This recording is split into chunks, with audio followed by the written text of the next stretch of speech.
Hey there, it's Patrick LoSasso. This is my second recorded visit with a supports group called The Loud Crowd. We discuss numerous issues that can occur with Parkinson's, such as fine motor impairment, activities of daily living, such as getting out of bed that can become difficult, and towards the end we play a movement game that challenges the brain as well as the body. I hope you like this discussion and I hope it helps. After you watch this video, please post a comment and let me know what you think, and if you like it, please give me a thumbs up and subscribe to my channel by clicking the red button below. And always remember to ring the bell icon so you'll never miss a new video. In addition to my comprehensive line of exercise DVDs available on Amazon or my website, there's another option. My SmartXPD OnDemand platform gives you immediate access to every program I've ever produced, plus exclusive workouts and videos that are only available there. You can try it for free right now by clicking the card up here in the corner, and I'll put a link to it in the description section below as well. Now, let's explore a few ways to make things better.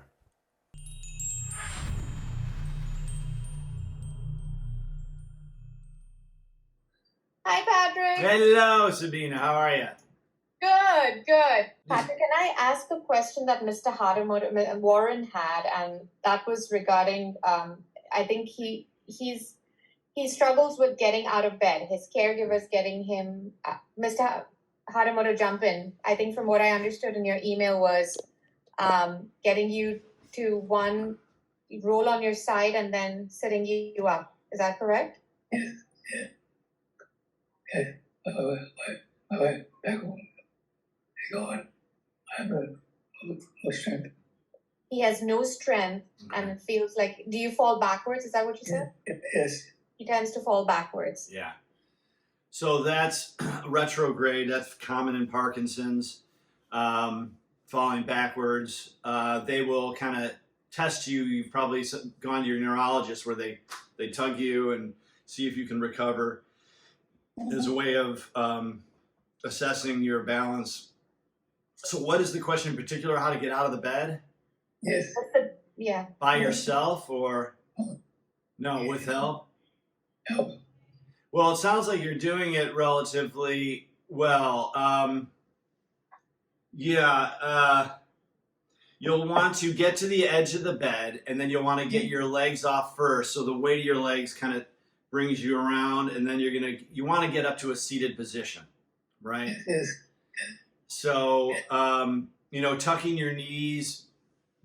I have a bed right here. Maybe I should turn the camera. I wonder if I can do something. Let me see if we can do this. Hang on a second. Yeah, I got kind of relegated to the guest room. I do stuff outside as well in my backyard. But my neighbors are building some monstrous thing in their backyard now. And let me see here. All right, look at that. See, Warren, I moved a bed in here for you. I knew you were going to have a question. I went over, I put up a bed. So I'll try not to fall asleep. But basically, you're in bed. You're going to want to get the sheets all the way off of you, of course. You can bring your knees up to your chest and roll over. And then, let a knee fall down here. And then I think you said your wife was with you? He has a caregiver. A caregiver. And then your caregiver can, kind of lift you up from here into a seated position. But using the weight of your legs off the edge of the bed can be helpful. There's a way to get yourself seated that I've used. It's a little more complex and it might be beyond you. I don't know, but you basically use your leg here as a lever and you kick this leg up and then this leg is going to pull you up. So it's this move here. And it's hard to do on this bed. This is a soft bed. As you see, I'm kind of sinking down in it.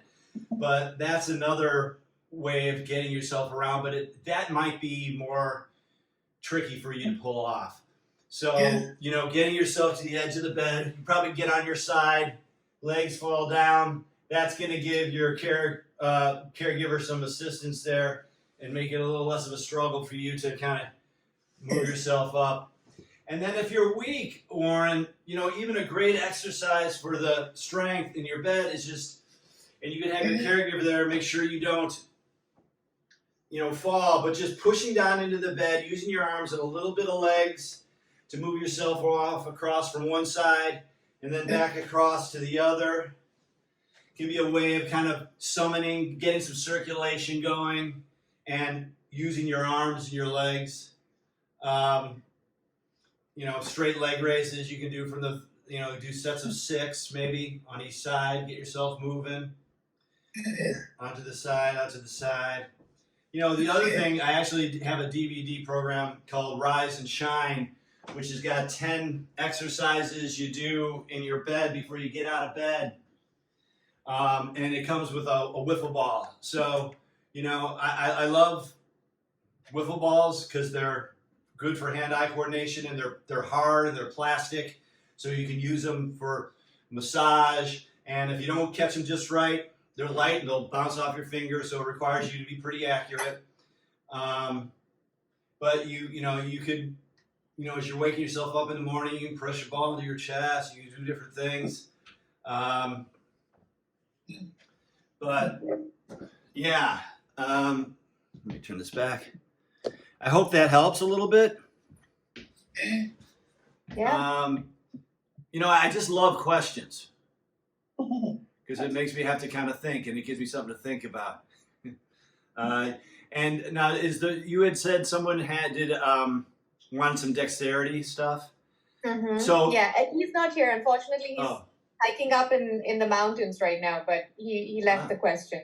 Okay. Wow, that's pretty impressive. He's got manual dexterity problems. He's out hiking in the mountains. Yeah. You don't hear that very often.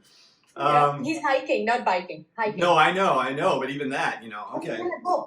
Because usually when we're having that type of, having trouble buttoning our shirts, we're not hiking mountains.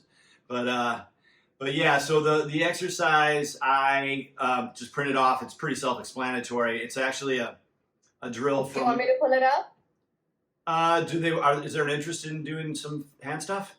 Sure. Yeah, we can start with that, and then I think all of us are in a chair right now. Okay. So maybe we could do some chair exercises just to get our blood flowing, and yeah, for sure. Okay, so let me pull up your the one that you sent me. So numbering the fingers, index finger 1, 2, 3, and 4, just tapping. I don't know. You can sort of see me here. Tapping your fingers in order, 1, 2, 3, 4. Tapping your thumb to each tip of each finger would be an exercise. And then you change the order, so 1, 2, 4, 3. And you do them, maybe, 6 times each or whatever. And 1, 3, 2, 4, 1, 3. This is like a piano or guitar exercise. I played guitar, and this is one of the drills I did, so I figured this would work for us as well. And then 1, 3, 4, 2, 1, 3, 4, 2. It requires some cognition here too. A lot of attention. Yes, it does. It's annoying. It can be annoying. 1, 4, 2, 3, 1, 4, 2, 3. So you can also do them 1, 2, 3, 4. Do both hands at the same time. That requires a little bit more. 2, 4, 3. 2, 4, 3. It's actually. It's maybe not quite as intimidating as you would think. Your hands are used to kind of working together, right? And if you really want to make it complicated, you do 1, 2, 4, 3 on this hand, and then one of the others on the other hand. I would never ask you to do that. No. So you can share this, of course, with the group. And then the other thing, if you want to pop this back on to pull that down. The other thing I brought up here, everybody can do this, and you can understand why this might work the hand pretty well. Just taking a towel, or I've got a dish rag here because I like it not being thick, but just taking your hand, putting on it, and then scrunching up all the material in it, and then unfolding it and straightening it out. Scrunch it up, squeeze it, and open it up. So that's something that you can do a couple times a day to try to get those hands working again. There are also products. There's that therapy putty that you can get on Amazon, I'm sure.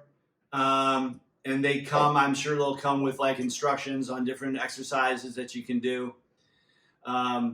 So there's a lot of products out there for the hands, for strengths. There's this, it's like a disc, it's like a round wire, and it's got a sheet of elastic over it and a bunch of little holes in it that you kind of feed your fingers in, squeeze it, and just kind of trying to get your fingertips into the holes is part of the process as well. It can be helpful. Nice. Okay. And I think we were so as we were talking about in group yesterday, I think Carol was showing us this really neat pen that she has to help. I have it right with me. Across the room. You didn't know it was show and tell time. So, So it's I think it has like a Carol, can you describe how that pen works?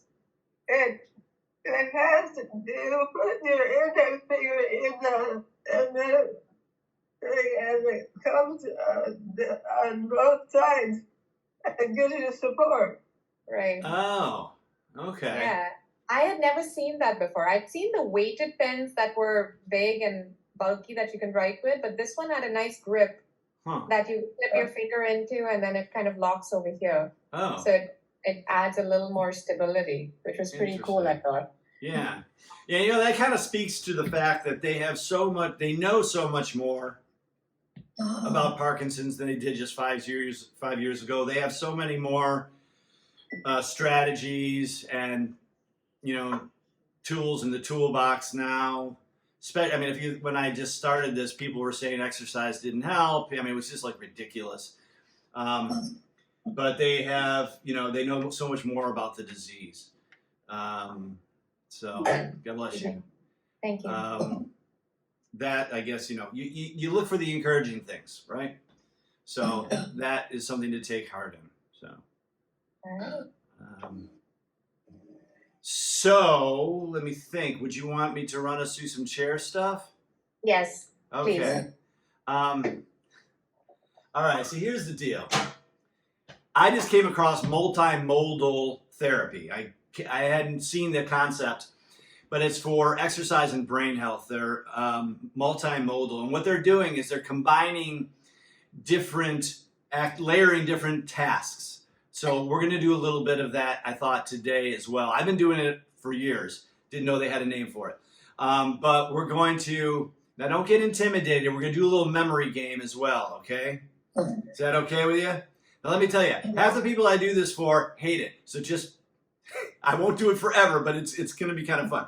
But in addition to the memory game, I have in my hand 4 memory cards from my Memory Cards Plus game I created. So we're going to look at them, and we're going to see if we can recall them again at the end. What do we got here? Is that a chef? It's a chef. Card number 1 is a chef. Card number 2, a teepee. Okay, so we got chef, we got teepee. We're just going to do 4 of these, and I'm going to put them in my favorite card right here. Oh, yeah. Bag of money. Bag of money. And the last card, I love this card, and my wife will never let me get one. And if I get one, I'm going to be living in it. Sailboat. Oh, sailboat. So we've got chef, teepee, bag of money, and sailboat. Okay? All right, so here we go. I'm going to push back here so you can see me. So, I don't know how I stumbled upon this game, but it's a movement and a brain game, okay? The movements are simple. What we're going to do is you're going to sit up tall in your chair, get yourself to the edge, put your hands on the tops of your knees, and we're going to imagine that we've got a big watermelon sitting right here and another one over there. So we're going to step up and over the watermelons. All right?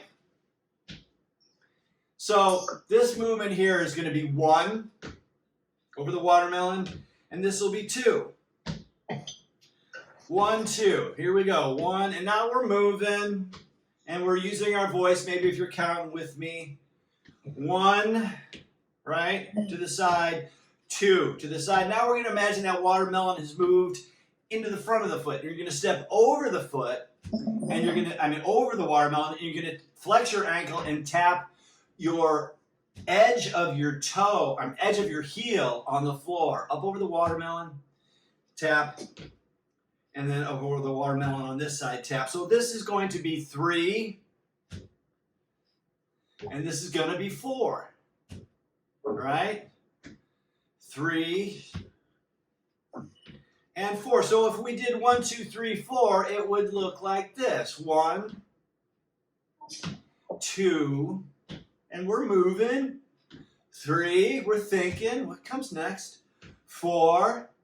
And if we were going to do them in reverse, 4 to 1, it would go 4, 3, right?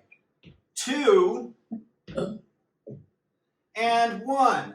You're like, okay, that's pretty easy, but we're not done. Because we're going to get our upper body involved, okay? And we're going to make a big hand, all right? What we're going to do is we're going to push our hand out this way. And then we're going to push our hand out this way. So you'll notice as I'm doing this, there's going to be a similarity to the configuration of the floor. So this one is going to be 5, 6, and then we're going to press straight forward, 7, and 8, right? So it's 5, 6, 7, and 8. And if we were going to do that backwards, it would be 8, 7, 6, and 5, right? And if we're going to do 1 through 8, now we're starting to get into it. It would be 1 and 2. Come on, Warren. 3, 4, right? 5, 6, 7, and 8. And if we were going to do 8 down to 1, 8, 7, 6, 5, 4. Wait a minute. No. See, I screwed up. 4, 3. The guy that's teaching the game can't even do it. 2, 1, right? Okay. Now the game is on. I'll ease us into it. 1, 2, 5. 1, 2, and 5. Good. 1, 2, 6. 1, 2. Yes, good. 6. All right. 3, 4, 8. 3, 4. All right. Check it out. Stay with me. 5, 4, 7. Ooh. 5, 4. 4. Go for 4. All right, one more and then we'll move on. Let's do, I like the splits. 4, 5, 2. 4. 5.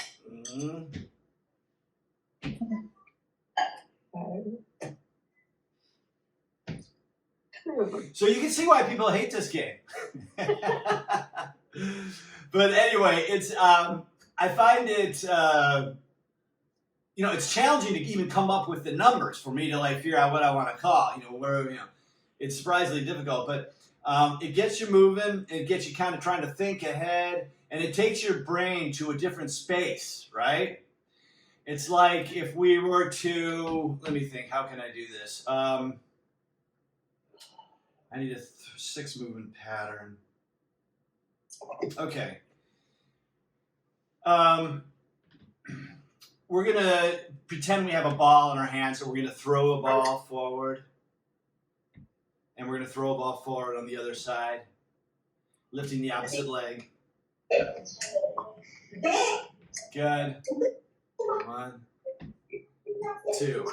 And then we're going to take the ball, we're going to chuck it out to the side, and we're going to throw our other arms out to the side. This is a reciprocal pattern. Chuck it out and lean. Lean. Good. Lean. And then we're going to do a symmetrical pattern. We're going to put our hands together, and we're going to go up, down, and forward and back. Up, down, forward and back. So if we were to put these together, it would be 1, 2, 3, 4, 5, 6, right? And if we were going to do the same pattern, but we count differently, we'll go 6 down to 1. Same movements, 6, 5, 4, 3, 2, 1. And if we were going to do vowels, we might go A, E, I, O, U, Y. And if we were going to do months of the year, January, February, March, April, May, June, July, August, September, October, November, December. Now I'm going to hear you all groan. What would happen if we were going to do months of the year in reverse? Oh, come on. December, November, October, September, August, July, June. Good. May, April, March, February, and January, or something like February. I think I screwed that up, but that was mean of me. But you can feel the work, the way your brain shifts and tries. I can't remember what move here, and on top of it, what month comes backwards. We never do the months of the year backwards. Anyway, Miss Olson, you're good at this. Have you done this before? Me? No, Miss Olson. Miss Olson. Yeah. She needed the months of the year backward. Yeah, I heard that. That's great. That's really great. So, do you want me to do some more? What do you want? Maybe some upper body with the no money stretch, and maybe some of that. Okay, sure. Why don't I do May's routine that I came up with? I have 2 twin girls. They're 7, and it's been just so inspiring to watch the way a human develops. Just to say that, and. So May was, I think, 6 months old. You know how babies are kind of moving around. They don't have control over their joints. And I grabbed my camera because I noticed something. And what I seemed to think I was seeing was the glimpses of a gait pattern. She was kind of doing this stuff, and it was probably coincidental.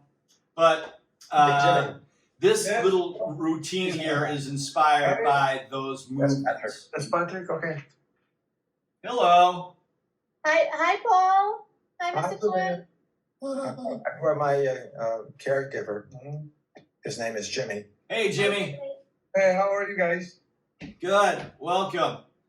Welcome to the group. Yeah. So, okay, so here's the deal. We're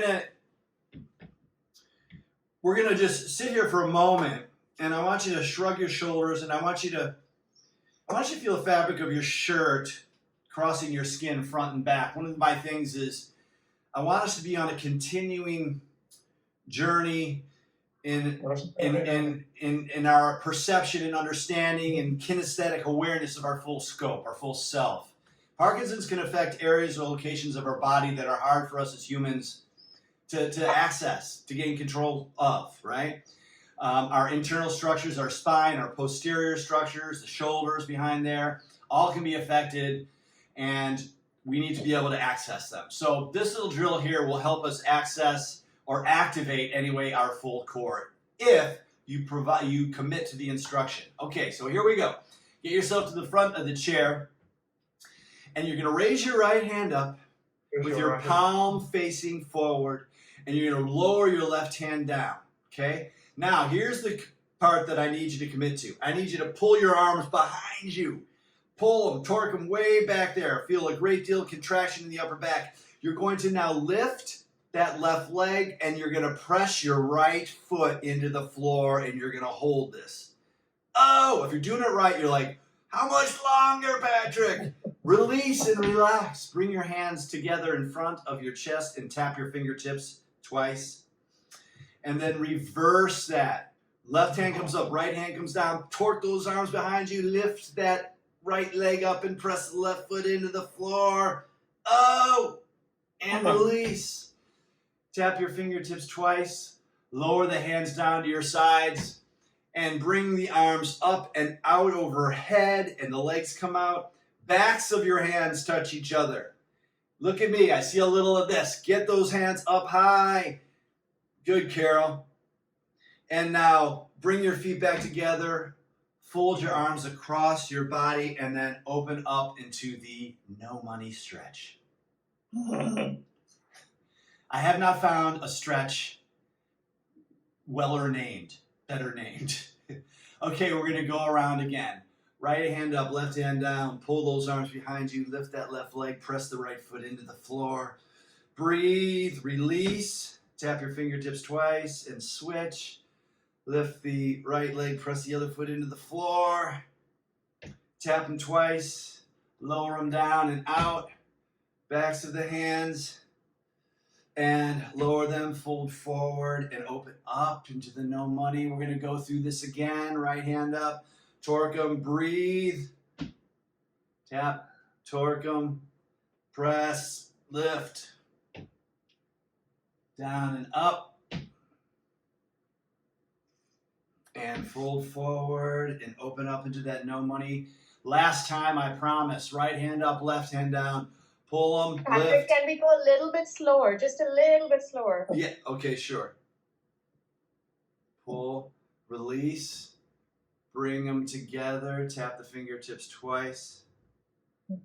Reverse that configuration. Pull them up, pull, lift the right leg now, press your left foot into the floor. And release and bring the hands together, tap them twice. Lower the hands down, reach up and out, extending the arms up, overhead, backs of the hands. And bring them back down. And I'm going to do it one more time because I got carried away there. And unfold, open to the no money stretch, and we'll do it one more time, slower. And then this will be the last time, I promise. Right hand goes up, left hand goes down, pull them behind you. Lift that left leg and press the right foot into the floor. Beautiful. Everybody's got it. Release. Tap your fingertips. 2 times. Switch. Left hand is up now. Right hand is down. Lift that right leg and press the left foot into the floor. Breathe. Release. Tap them twice. This is for proprioception. Lower the hands down, out to the sides, up overhead. Good. And bring them back together. Fold around your forearms and then open up. Chin is level, shoulder blades are together and down. Take a big breath in through your nose. And then exhale and lower your hands to the tops of your knees. And let's do a little self-check, see how you feel. Hopefully you feel a lot more activated maybe in the chest, the upper back, getting those muscles that support the spine fired up and working for us. You guys did great. Yes, absolutely. Thank you, Patrick. That was amazing. You are more than welcome, Sabina. Yeah. Oh, well, we got to go back to the cards, right? Okay, so here's the deal. This is what I we're was going to do. hoping you'd forget about them. Yeah, well, We're going to see if we can do this. Now, this is for attention span as well. When I drop the ball, you're going to call out what was on the card that I'm asking for, and we're going to do them in order. I'm not going to be mean. So the first card I showed you was... Chef. Chef. Good. Man. Second card... Teepee. Third card? Money bag. Money bag. Nice. And our last... Okay, who will not let me get this item? Huh? It was a sailboat. My wife won't let me get one. That was a little added bonus there. Anyway. Okay. All right. All right, everybody. Bye. Hi, thank you for joining in, everyone. Bye.